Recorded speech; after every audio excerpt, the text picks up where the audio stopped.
Pemirsa, ratusan mahasiswa yang tergabung dalam Aliansi Cipayung Plus Sumatera Selatan menggelar aksi unjuk rasa di depan kantor DPRD Sumatera Selatan.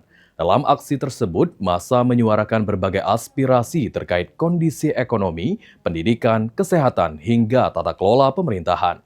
Mahasiswa juga menyampaikan 6 tuntutan yang ditujukan kepada pemerintah.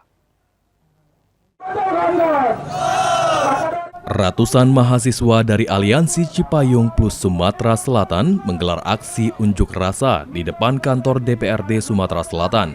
Aksi berlangsung dengan membawa spanduk, poster, serta menyampaikan orasi secara bergantian. Dalam aksinya, Aliansi Cipayung Plus Sumatera Selatan menyampaikan 6 tuntutan. Di antaranya, meminta pemerintah membubarkan program MBG dan KDMP, menuntut stabilisasi harga BBM non-subsidi, serta menjamin ketersediaan BBM bersubsidi bagi masyarakat. Mahasiswa juga meminta pemerintah segera mengatasi depresiasi nilai tukar rupiah, melakukan restrukturisasi APBN yang dinilai lebih berpihak kepada kepentingan rakyat.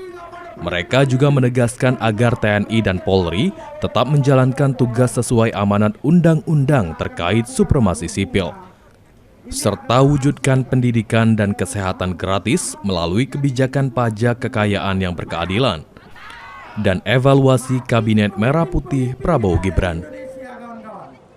Provinsi Sumatera Selatan terkait lemahnya rupiah, BBM naik, evaluasi Kabinet Merah Putih, serta evaluasi program MBG dan KDMP.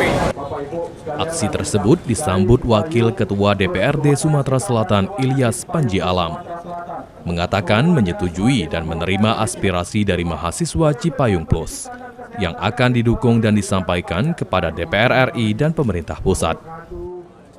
Sebagai seorang Muslim, kami menyetujui, menerima aspirasi kawan-kawan mahasiswa untuk kita dukung, kita sampaikan ke pemerintah pusat dan DPR RI. Oke, sepakat? Sepakat. Terima kasih. Tuntutan yang disampaikan oleh kawan-kawan. Mahasiswa berharap seluruh tuntutan yang disampaikan dapat menjadi perhatian serius dan ditindaklanjuti oleh pemerintah. Ilham Wahyudi, PAUL TV.